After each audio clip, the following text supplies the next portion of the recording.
Perkenalkan, nama saya Fajatri Sutresno. Saya asal dari Solo. Saya berumur 25 tahun. Di sini saya mau bersaksi cerita pengalaman hidup saya bersama dengan Tuhan.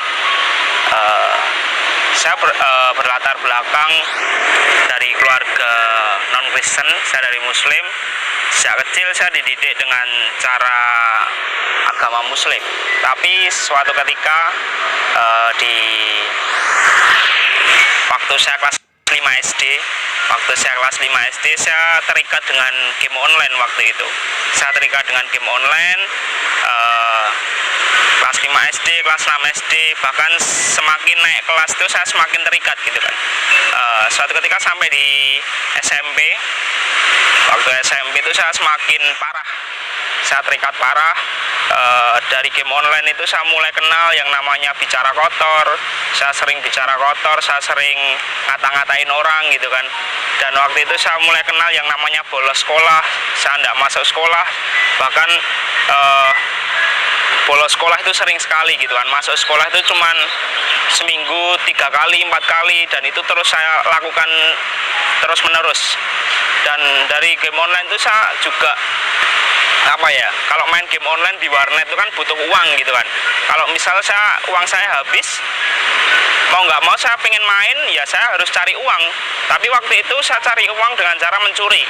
Waktu itu pertama kali saya curi uangnya orang tua, 10.000, 5.000, 20.000, 50.000 gitu kan.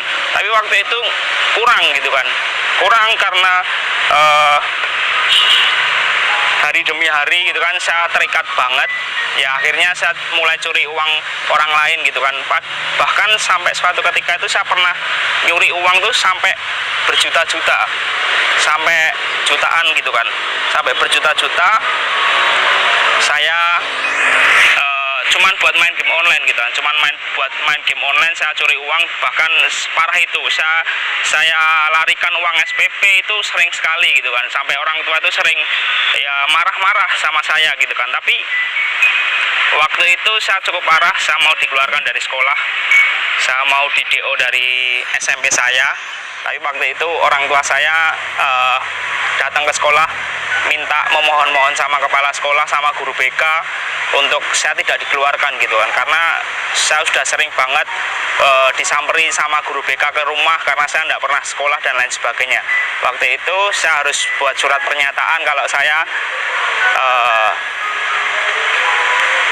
tidak bolos lagi gitu kan, biar saya bisa ikut ujian. Karena waktu itu saya udah kelas 3 SMP, tapi saya semakin hari semakin parah bolosnya gitu kan.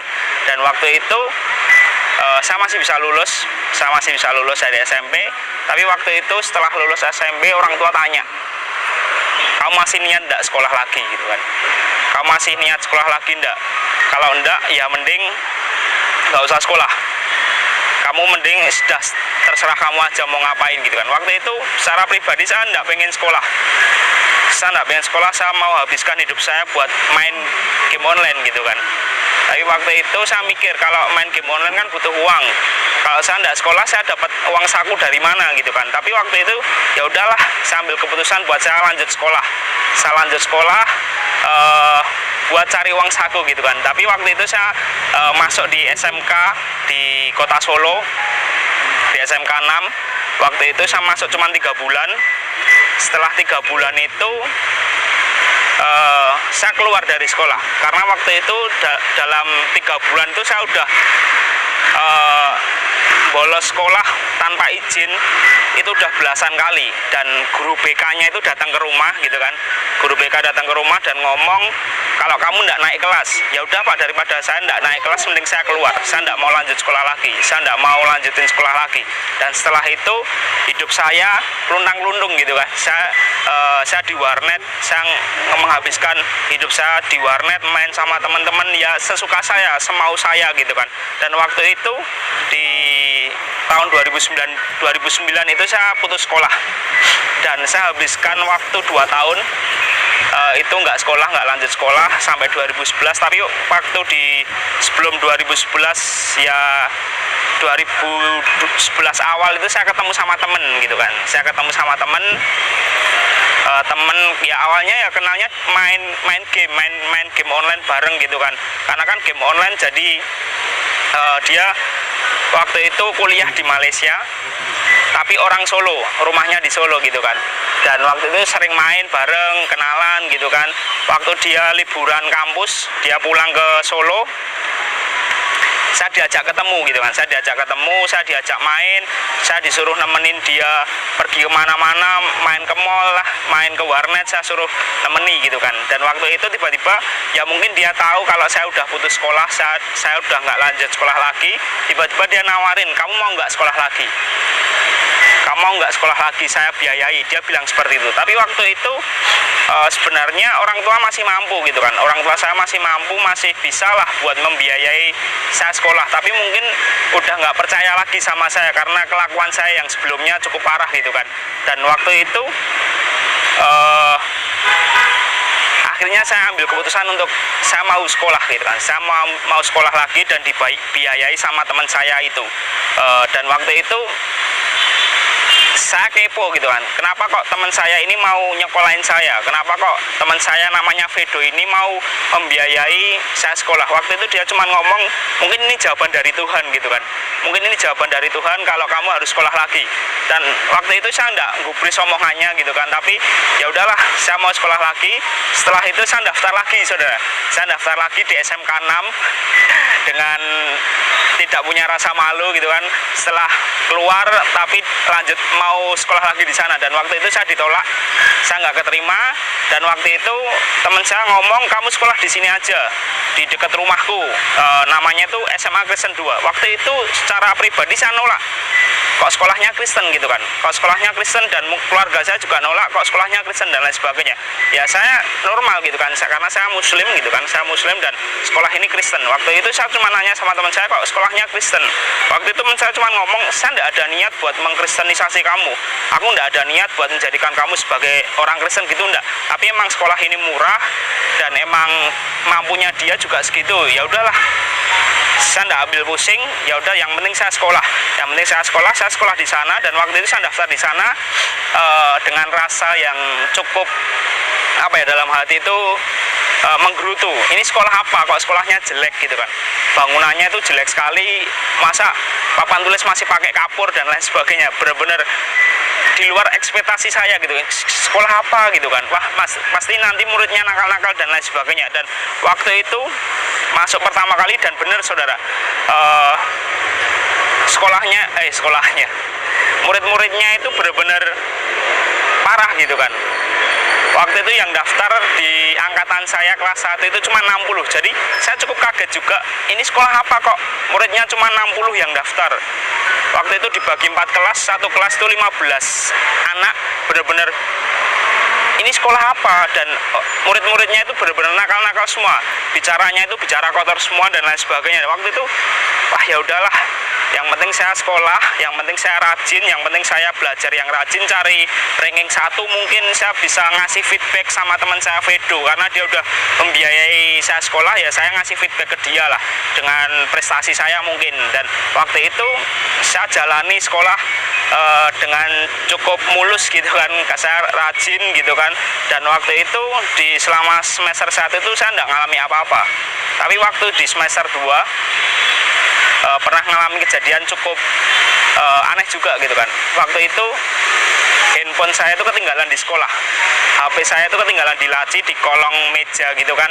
Waktu itu saya udah pulang, udah di rumah, tapi sorenya itu baru ingat, sekitar jam 3:30-4 itu baru ingat kalau handphone saya ketinggalan di sekolah. Waktu itu saya langsung tancap gas gitu kan, pergi ke sekolah.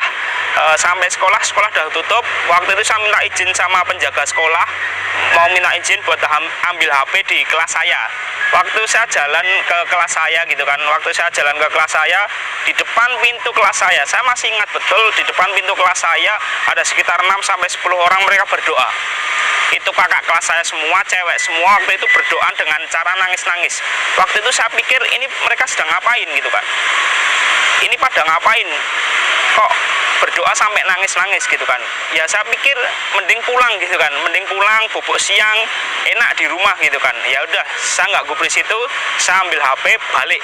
Dan waktu itu besoknya lagi ketika saya pengen sarapan di sekolah karena orang tua nggak bikin sarapan gitu kan, saya datang ke sekolah jam 6 pagi, sampai sekolah jam 6 pagi itu mereka yang berdoa tadi, mereka sudah datang, mereka udah berdoa lagi dengan cara mereka nangis-nangis. Waktu itu saya nggak tahu mereka sedang ngapain, dan waktu itu lanjut setelah saya tahu mereka berdoa pagi, istirahat, di jam istirahat saya main ke perpus, mereka berdoa lagi dengan cara gilanya. Mereka setiap pagi, setiap istirahat, setiap sore, bahkan pulang sampai sore mereka selalu berdoa. Waktu itu saya mikir, ini mereka sedang ngapain gitu kan. Waktu itu saya tanya sama teman saya, bro ini pada ngapain sih? Mereka baru berdoa. Ya tahu mereka berdoa, cuman ini berdoa buat apa? Teman saya mungkin tidak tahu secara jelasnya, tapi waktu itu saya cukup merasa aneh gitu, apa yang sedang mereka lakukan gitu kan. Pada waktu itu singkat cerita, masuk semester 2 di awal bulan Januari, saya mengalami hal yang pertama kali saya alami gitu kan. Waktu itu kalau sebelum pelajaran di sekolah saya itu ada renungan pujian, jadi ada renungan singkat sama nyanyi gitu kan. Kalau bahasanya saya tahu itu nyanyi gitu kan. Waktu itu dalam hati ada sebuah dorongan untuk ikut nyanyi, ikut nyanyi. Jadi selama semester pertama itu saya tidak pernah ikut nyanyi, saya tidak pernah mendengarkan renungan singkatnya. Tapi waktu di semester 2 ini tiba-tiba saya pengen ikut nyanyi gitu kan. Saya minta buku lirik-lirik lagu, ya isinya itu lirik-lirik lagu pujian rohani gitu kan. Saya minta ada satu teman maju mimpin nyanyi lagu pujian. Teman saya tanya, ini kita mau nyanyi apa gitu kan. Ada teman yang lain jawab, kita nyanyi Bapa Sentuh Hatiku aja, kita nyanyi Bapa Sentuh Hatiku aja. Dan waktu itu saya cari lagunya, saya cari judulnya Bapa Sentuh Hatiku gitu kan, udah ketemu. Dan waktu itu ketika pujian itu dinyanyikan gitu kan, waktu pujian masuk ref gitu kan, Bapa sentuh hatiku, ubah hidupku menjadi yang baru. Dan waktu itu saya mengalami sebuah hal yang belum pernah saya alami gitu kan. Saya merasa ada damai sejahtera dalam hati saya gitu kan. Saya merasakan ada sebuah sentuhan gitu kan. Benar-benar saya belum pernah mengalami, dan waktu itu saya mulai agak meneteskan air mata gitu kan. Dan waktu itu saya merasa pengen cari tahu, ada sebuah dorongan untuk cari tahu siapa Yesus itu, Bapa yang orang Kristen sembah itu siapa, cara orang Kristen beribadah itu seperti apa. Waktu itu ada sebuah dorongan untuk cari tahu. Dan singkat cerita saya tanya sama satu teman namanya Bagio gitu kan, saya tanya sama dia gimana cara ibadah orang Kristen itu gimana. Dan kebetulan juga ada teman saya juga satu gereja sama dia namanya Mawar juga, teman saya SMK dulu juga ngajak juga ke gereja. Ya udahlah, waktu itu saya ambil keputusan untuk pergi ke gereja. Tapi waktu itu saya takut gitu kan, secara pribadi saya takut. Saya diajak pertama kali ibadah itu di Januari 2012 juga tanggal belasan. Waktu itu diajak ibadah youth, ibadah pemuda gitu kan. Waktu itu rasanya itu nggak pengen berangkat. Secara pikiran saya takut gitu kan, nanti kalau di gereja diapa-apain gimana ya. Karena saya nggak tahu gitu kan di gereja ngapain itu saya nggak tahu. Tapi waktu itu ada sebuah dorongan untuk datang berangkat gitu kan. Ya udah, waktu itu saya berangkat sendiri sampai gereja. Saya nggak tahu apa-apa gitu kan. Pertama kali ke gereja saya nggak tahu apa-apa, nyanyi aja nggak hafal, dengerin firman aja nggak mudeng gitu kan. Ya udahlah, saya cuman taat aja, datang cari tahu. Tapi di hari-hari selanjutnya itu selalu ada sebuah dorongan untuk cari tahu terus gitu kan. Cari tahu terus, Yesus itu siapa, Bapak itu siapa, yang orang Kristen sembah itu siapa.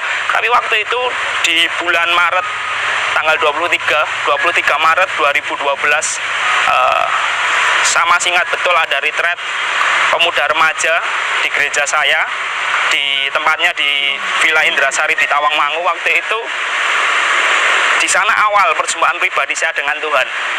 Saya masih ingat bagaimana ada satu pengkhotbah ngomong, kalau kamu mau hidup baru, kalau kamu mau hidupmu baru, tapi masih ada hidupmu yang lama masih tinggal dalam hidupmu, ya kamu tidak bisa gitu kan. Kamu harus tinggalkan hidupmu yang lama itu biar ada kehidupan yang baru dalam hidup. Waktu itu saya sangat terpukul, saya merasa saya sangat berdosa gitu kan.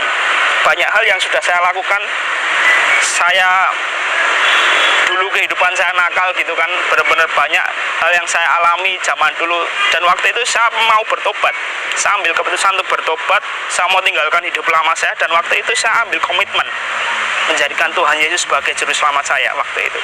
Dan waktu itu setelah retreat hidup saya diubahkan sama Tuhan, saya bersyukur saya boleh mengikut Tuhan.